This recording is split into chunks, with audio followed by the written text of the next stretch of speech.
You know how you were taught, you stand behind the table and you lay the patient down and yeah, if you do that like a whole lot, you're going to be really tired.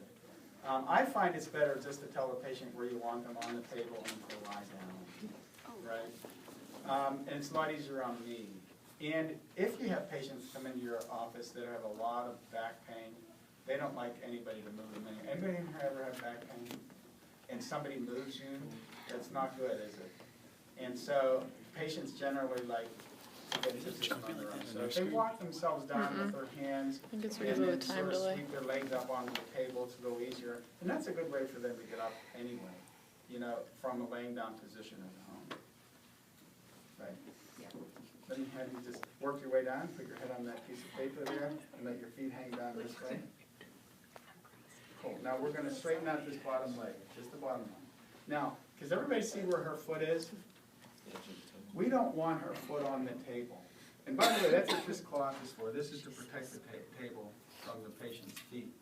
So we want her lateral malleolus on the edge, okay, so that her foot hangs off. The reason you want her foot to hang off is because if I start bringing her over like this to get her in position, she'll stabilize herself with her foot against the table just because she's starting to roll, and you don't want that to happen. You don't want the patient to be able to resist you in what you're doing.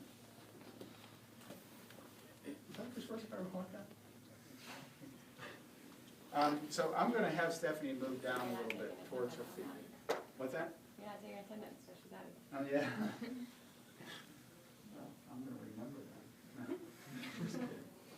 I'm going to take the patient's arm here, and I'm going to grab just proximal to the wrist, and I'm going to grab her shoulder, I'm going to pull forward and down. So we sort of want her on the posterior superior part of her shoulder, and then we're going to flex her arms across her chest just like that. Okay, does everybody see that?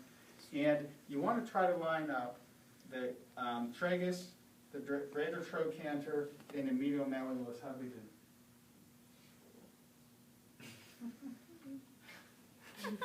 They're not impressed. Anyway. So this is pretty much where you want them. Now, with their arms folded like this, we're gonna put them through varying degrees of pronating, okay? And so the more I end, and if you look at on your notes, there's a picture in there that shows how much they're pronated, if you've noticed that in your notes, and on the little synopsis sheet. So, in fact, let me write this up here.